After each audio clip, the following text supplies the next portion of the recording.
Shalom Bapak Ibu yang dikasihi Tuhan Yesus Kristus. Hari ini Rabu 30 Juni 2021, saya Pendeta Nus Liur bersama dengan istri saya, Ibu Nana Liur, dan anak kekasih kami Kevin Liur akan mengajak saudara-saudara untuk kita renungkan firman Tuhan seperti yang ditulis dalam renungan harian Sinode dengan menggunakan metode 4M. Untuk itulah mari kita berdoa memohon bimbingan Roh Kudus. Ya Tuhan, kami percaya firman-Mu kebenaran, kuasa dan kasih Allah yang membebaskan, menyembuhkan, memulihkan kami. Tolong kami untuk merenungkan firman-Mu dan melakukannya dan boleh memberkati banyak orang dalam nama Tuhan Yesus Kristus. Haleluya. Amin. Kita akan renungkan Ratapan 3 ayat 24a dengan tema Tuhan dan bagianku. Kevin akan membacanya. Ratapan 3 ayat 24a. Tuhan adalah bagianku, kata jiwaku. Sekarang Papi mau tanya Dede Kevin, apa yang dimaksud dengan Tuhan adalah bagianku?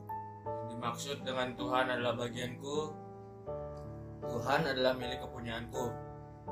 Tuhan adalah hartaku satu-satunya yang paling berharga. Ya, itu benar nak. Berarti kita harus jadikan Tuhan Jehovah sebagai milik kita yang seutuhnya, yang melebihi apapun di dunia ini. Di ayat lain kan dikatakan bahwa kitalah yang menjadi bagian atau milik Tuhan. Misalnya seperti di Ulangan 32 ayat 9. Bagian Tuhan ialah umatnya, Yakub ialah milik yang ditetapkan baginya. Ya, itu benar. Dan itulah sebabnya Tuhan Yesus Kristus rela mati untuk menebus kita, karena kita adalah milik kepunyaannya. Ya, sehingga kita perlu bikin pengakuan bahwa Tuhan itu milik kita satu-satunya, harta kita yang paling berharga dan yang paling penting. Terus Pak, mengapa penting bagi kita untuk membuat pengakuan bahwa Tuhan adalah bagianku? Dalam pembacaan tadi dari Kevin di Ratapan 3 ayat 24a, siapa yang berkata bahwa Tuhan itu bagianku? Jiwaku. Nah, jiwaku. Kenapa begitu? Kita tahu kitab Ratapan ini ditulis oleh Nabi Yeremia. Dan Yeremia adalah salah seorang nabi yang melihat dengan matanya sendiri bagaimana kebanggaan-kebanggaan Israel itu dihancurkan.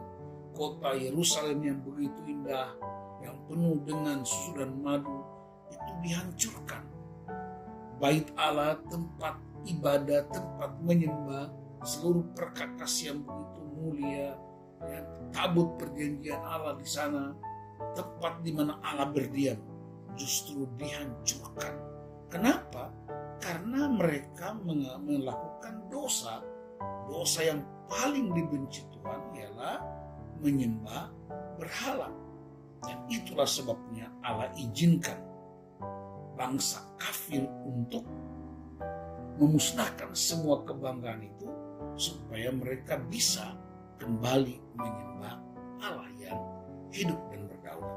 Dan dalam keadaan semacam itulah Nabi Yeremia merenungkan, dia menangisi, meratapi semua kesengsaraan, semua penderitaan yang dialami oleh bangsa Israel. Bahkan dia sendiri dalam pasal 3, Nabi ini sendiri mengalami penderitaan, dia mengalami ketertolakan, dia bahkan dibuang, dia baikan, dia ditertawakan, bahkan sampai dia hampir putus asa.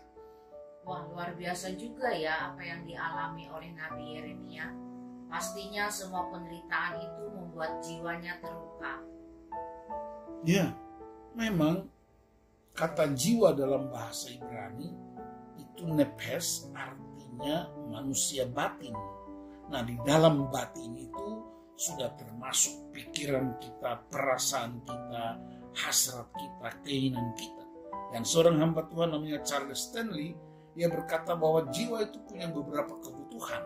Kebutuhan untuk dikasihi, kebutuhan diterima, dihargai, dianggap layak, kebutuhan untuk dipercayai potensi dan kemampuannya. Nah, karena itu kita sadari bahwa tidak ada manusia yang sempurna di dunia ini yang bisa memenuhi kebutuhan jiwa kita.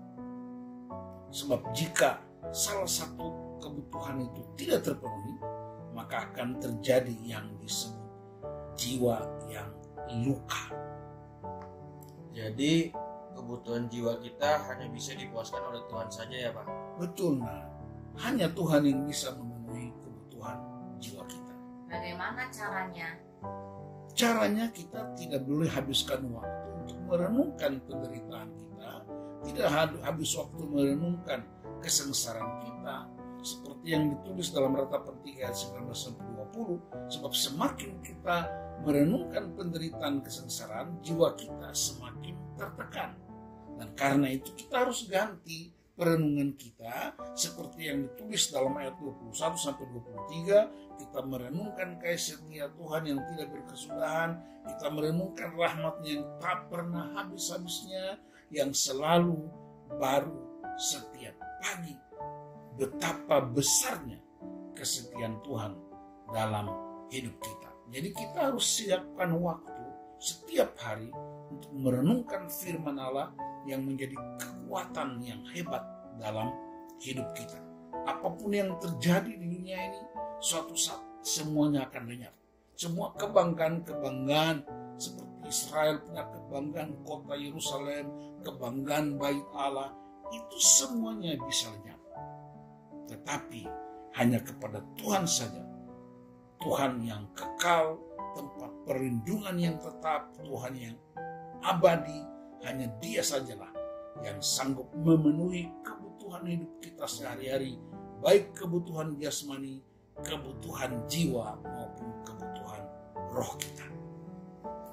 Iya Pak, setelah mendengar kebenaran ini, Dede berkomitmen menjadikan Tuhan Yesus sebagai milik Dede yang paling berharga dan yang paling penting. Amin. Sama seperti yang dikatakan Daud dalam Mazmur 73 ayat 25-26. Selain Tuhan Yesus, tidak ada yang Dede ingini di bumi ini. Apapun yang terjadi, Dede mau berkata, gunung batuku dan bagianku, tetaplah Allah selama-lamanya. Amin. Iya, kami juga berkomitmen untuk memprioritaskan Yesus lebih daripada hal-hal lainnya. Seperti yang dikatakan Paulus dalam Filipi 3 ayat 8, mengenal dan memiliki Kristus lebih mulia dari apapun juga yang ada di dunia ini. Puji Tuhan.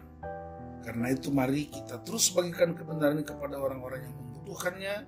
Apapun yang kita alami dalam hidup kita, kita terus memproklamirkan bahwa Tuhan adalah bagianku.